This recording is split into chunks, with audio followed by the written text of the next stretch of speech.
Namaskar. Welcome to this session.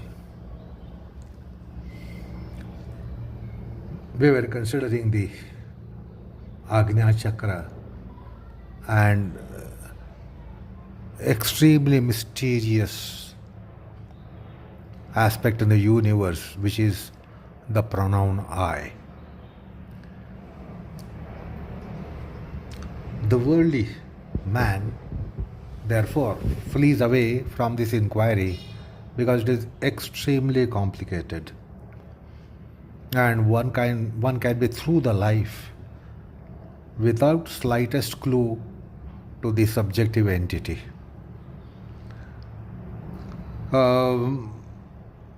This Aham is the magic of this Ajneya Chakra.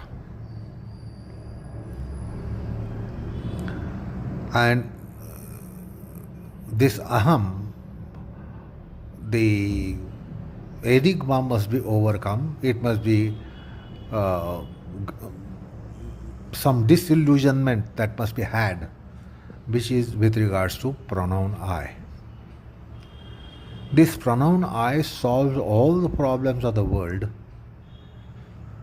and perhaps may solve all the problems of the world, but itself remains a problem. And that is why Adhyatma, spirituality, has a kind of a unique place, because it tries to unravel this mystery of pronoun I. And now, since it is extremely complicated, extremely complex, extremely intriguing, extremely mysterious, worldly man flees away from it. And then the worldly man is through the life by not at all even peeping into this pronoun I. The pronoun I peeps everywhere, but no one peeps into pronoun I in materiality. While that's the signature condition of Adhyatma, that one ventures to peep in the subjective entity, the pronoun I. Otherwise, life after life after life after life, one can be traversing the eternal journey without peeping into this pronoun I. That is called materiality. But when one starts peeping into this subjective entity, then that becomes Adhyatmic and spiritual pursuit. The point is, who is going to guide you to unravel this mysterious pronoun I? And therefore, life after life after life pass for a life, for the I, but it keeps itself veiled. Because we are engulfed by Maya, inside out, outside in. So I recall that verse from Bhagavad Gita, Daivihi esha gunamayi mama maya durantyaya. No doubt this Maya is divine, godly, but then yet it has to be crossed over, and extremely difficult to cross over. So only that can come to your rescue is Bhagwan. And that is why the place of Ishvara is extremely dominant in Adhyatma and Parmartha. No one else can help you. How will you know this?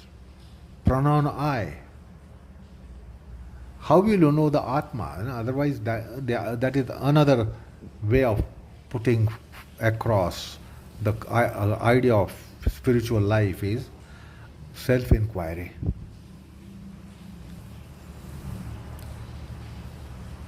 And it is the Paramartha which is giving prominence to it, And in Parmartha, Aham-Atma Viveka is a very important aspect.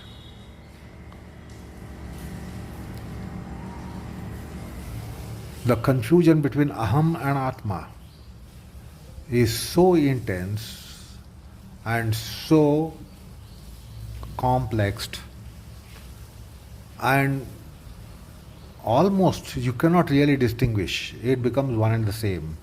And that is why in Adhyatma there is a concept called Aham-Atma Viveka, discrimination between the Aham and the self. And of course, undoubtedly it is difficult, particularly those of us and all of us who are under the gravity of mundanity. I recall a verse from Bhagavad Gita, Dhyanen Atmani Pashyanti Kechit Atmanatmanaha Anye Sankhyena Yogena Karma Yogena Chapare. So this self-inquiry, how does it take place? Dhyanena Atmani Pashyanti. So Dhyana and Dhyana Yoga is the means. There are other means which are called Sankhya. There are other means which are called Yoga and Karma Yoga. So Dhyana Yoga, Karma Yoga, Bhakti Yoga are the means to really go for self-realization. The Vedas often declare Nanya Panthaha Vidyate Ayanaya. This comes from Purusha Sukta. No other way is what Purusha Sukta says. And the ways are, various ways are Dhyanena Atmani Pashyanti Kechid Atmanatmanaha Anye Sankhena Yogena Karma Yogena Chapare. So these are distinct ways in one sense, but actually they are all one way of knowing the self. This is that intriguing kind of thing when we try to have a reconciliation between the statement Nanya Pantha Vidyate Ayanaya of Purusha Sukta and then the options given Dhyanena Atmani Pashyanti Kechid Atman Atmanaha Anye Sankhena Yogena Karma Yogena Chapare. So the point is Atma is realized by Atma.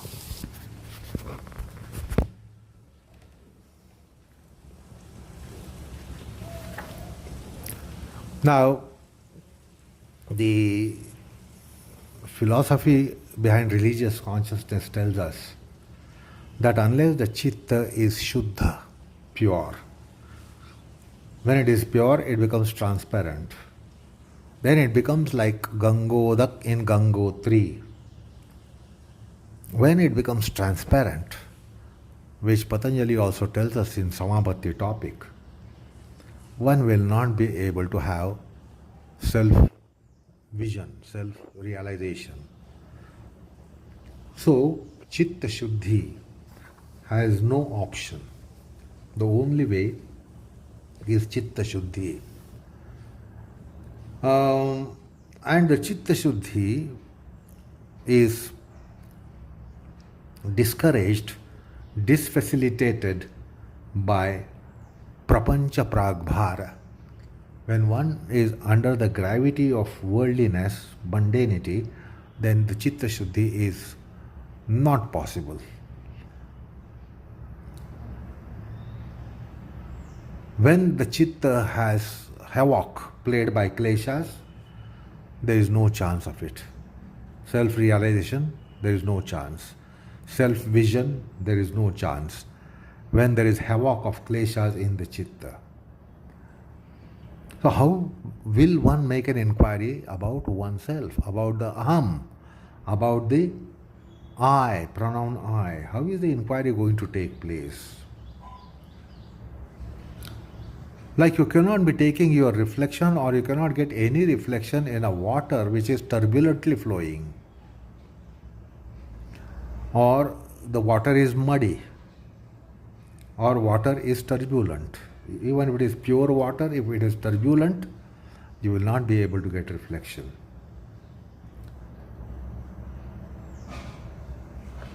So, therefore, understand the importance of yoga in the sense steadied chitta, settled chitta, transparent chitta, purified chitta.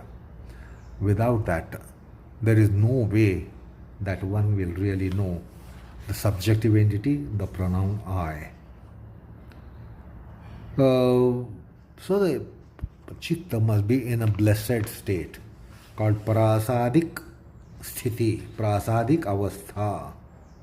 And therefore yoga gives the measures to have the chitta blessed, in a blessed condition. Then does it mean that in worldliness, mundanity, there is no way for that? There is a way for it. That's why karma yoga has been given. And the certain practices are mentioned. You can be in mundanity and yet you can have this pursue.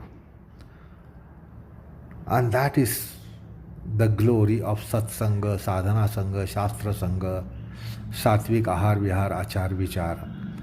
So even if you are in mundanity, engaged in mundanity, live in mundanity, sunk in mundanity, yet there are these practices which must be taken up. And a time would come that it would be waiting for that touchstone effect from immanent divinity. Because the immanent divinity is as described in Vishnu Sahasranamam, Pavitranam Pavitram Yo Mangalanam Cha Mangalam. It is auspicious of all auspicious things, the most auspicious thing.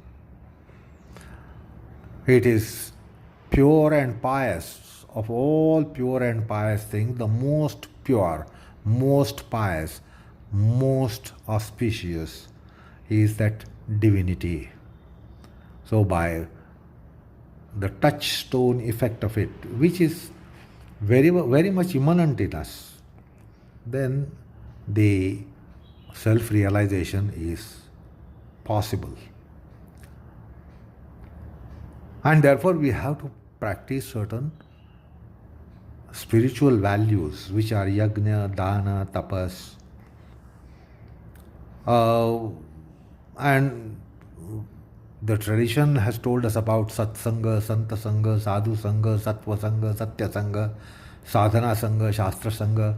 I need not repeat. It has been described and delineated upon umpteen number of times.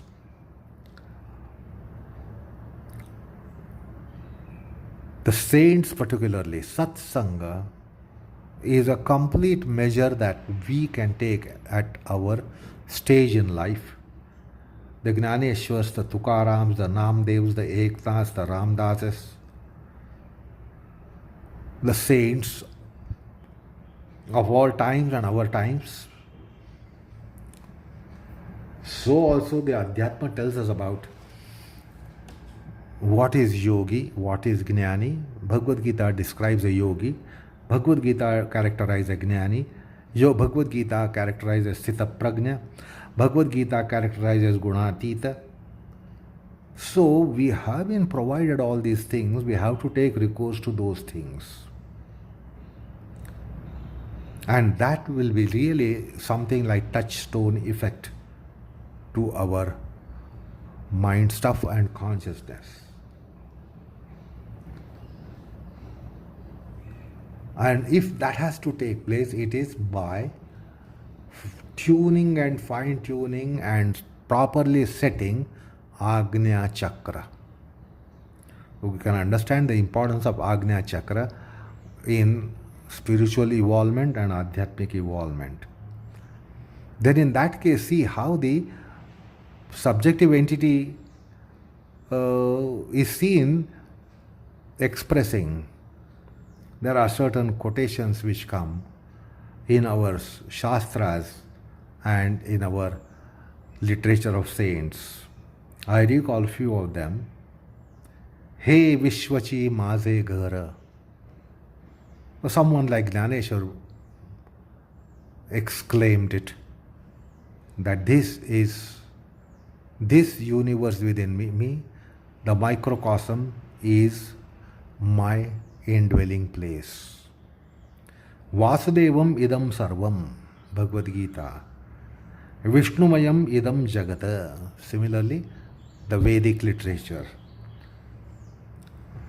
Sarvam khalvidam Brahma. All this is Brahma.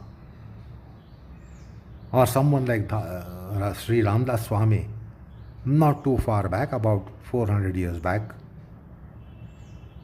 he said, Chinta karto Vishwachi.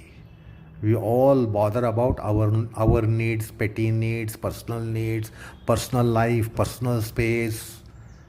There's a cacophony for all this. But someone like Sri Samartha Swami Ramdas, he said, Chinta karto Vishwachi. I am caretaker of the universe. I am pondering over the whole universe. While we ponder over, we are engaged in our personal interests. So this is what happens to that universalized consciousness, which the sages have, saints have. So we can look into the life of saints and we will know what is this universal consciousness. Unless the consciousness is universalized, one will never know the pronoun I. By being in the petty subjective world or petty world of oneself, the I is never realized, because the pronoun I is of universal dimensions. The Rudra Prashna, which comes in all the Vedas, it could be Rig Veda, Yajur Veda, Sama Veda, Athara Veda. All the four Vedas have Rudra Prashna.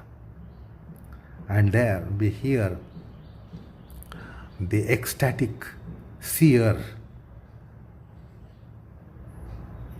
singing with outpour of emotions and expressing gratitude for that Almighty, saying that all that is lying around me is created by you for me. That is called Chamakam, part of the Rudra Prashna. So in Rudra Prashna you have Namakam and Chamakam. Namakam is offering prostrations to Almighty, where Almighty is described. And in the Chamakam part, he refers to every single thing around him, right from pebble to dust particle to stars in the heavens, stars in the sky. He says, you have created all this for me. How fortunate am I?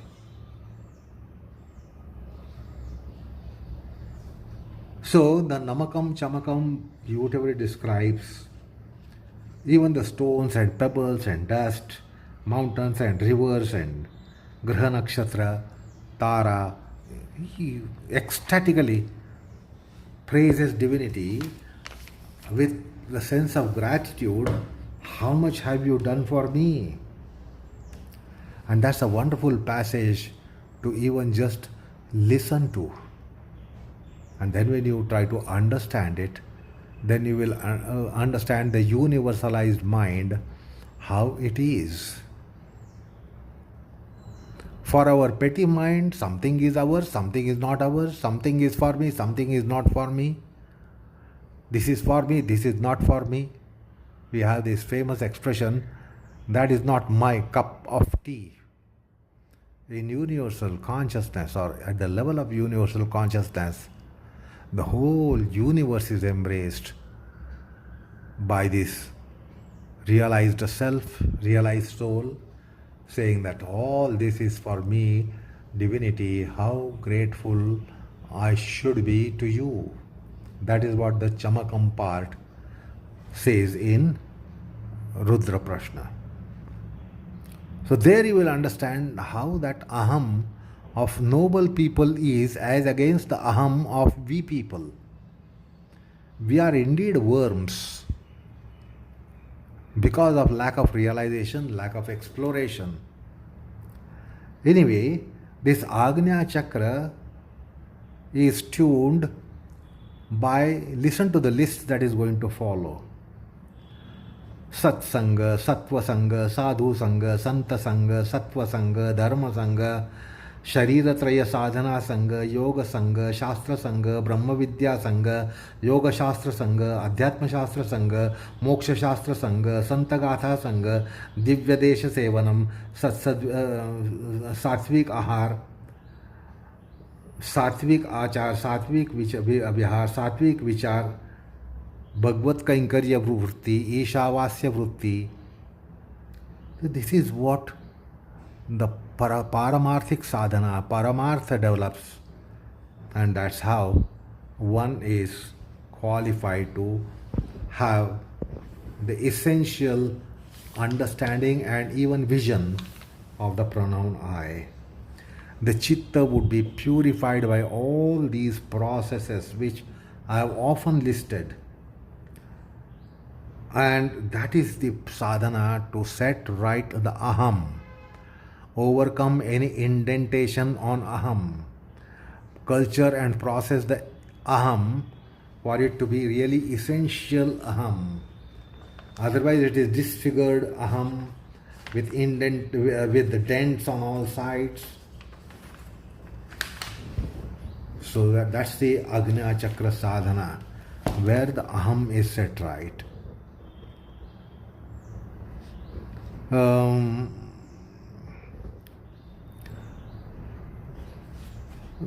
Let me tell you an interesting thing. Wow, when this great saint called Namadev would be doing kirtan in the temple of Pandharpur, the very icon of Panduranga would be dancing. And people witnessed it. That when Namdev is singing kirtan, the icon of Pandharpur, the stone icon of Pandharpur, starts dancing on his tune. It also dances in ecstasy. So people innocently questioned him, how does it happen? We have heard kirtans of so many people in the temple of Pandharpur, but when you are singing kirtan, the very deity Panduranga, Vithala, starts dancing. What is the answer of Namdev? He says, in my thousands of lives, my previous thousands of lives, I never committed even a single sin.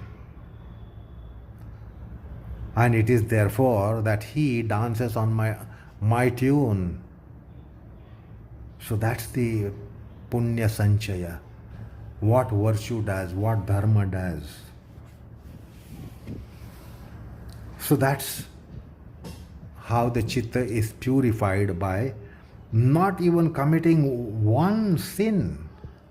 He says in last thousands of lives and thousands of incarnations, I did not commit one single sin. What must be that life of Namdev?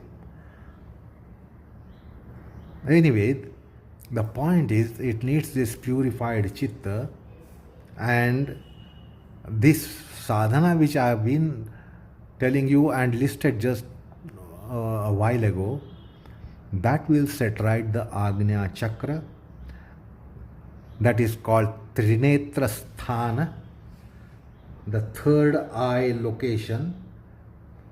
These days we hear about third eyes in the realm of mysticism. It is that location where this Ajneya Chakra is, and that should be set right.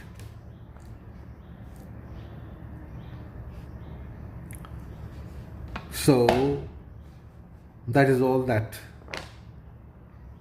I had to say about the Ajneya Chakra and the last of the chakra out of Shat Chakras. The seventh is Sahasrara Chakra, where you have the Brahmarandhra, that hole in the crown of the head. And when a person is to be liberated, that Brahmarandhra breaks open and the life darts into his Vishnu Padam for immortality. Otherwise, usually for a mortal people, the life passes through the lower gates, or the life passes through the other gates. The pranotkramanam can take place in the eyes, in the mouth, through through the eyes, through the ears, through the Navadvara, Puri, any of those 9 gates mentioned, or more prominently from lower gates. Life passes from lower gates so that it can reappear and go on appearing often. But when it passes through Brahmarandhra, which is in the Sahasrara Chakra, then one goes to immortality. So that is the only role of Sahasrara Chakram, and therefore it is not counted in Shat Chakra. So with that we have discussed the Ajneya Chakra, the last of the 6 chakras. Finally, let us take a lion's eye view on the Shat Chakras. The Shat Chakras house all the vritti, samskar, vasanas which are there in human beings. Jaiva vasana, individual vasana. So I will give you a long list which was actually recapitulated in our discussions. So the Yoga Shastra says Jaiva vasana, Vyakti vasanas, Manaviya vasanas, Pranija vasanas, Janukiya vasanas, Vamshiya vasanas, Vamshik vasanas, Sanskritik vasanas, Vyavasayik vasanas, Jivana Shaili vasana, Aharajanya vasana, Sangajanya vasana, Samajik vasanas, Aindriyik vasanas, Manasik vasanas, Bauddhik vasanas, Bhavanik vasana, Aham vasana, Linga vasana, so many, all these vasanas are discussed by the Yoga Shastra. So, little anglized version is necessary here for benefit of those who do not understand these terms. So, vasanas, biological vasanas, human vasanas, personal vasanas, animal tendencies, then genetic tendencies, genealogical tendencies, ethnic tendencies, then religio-cultural tendencies, occupational tendencies, then the body tendencies, sense tendencies, mind tendencies, intellectual tendencies, emotional tendencies. So many tendencies are there. Then there are temporal tendencies, psychomental tendencies, object related tendencies, bhoga vasana, laukik, parlaukik vasanas, terrestrial, celestial tendencies, and adhyatmic tendencies. Countless tendencies are housed in us, and we are a manifestation of all these tendencies. And we have so far considered all these tendencies while delineating on these Shat Chakras. Now we have another set of tendencies to be considered, which are called Panchabhautika tendencies. Because the body mind complex has been under the influence of these, under the gravities of these five elements. So we will be considering those in our next session. So enough for the time being. Namaskar all of you.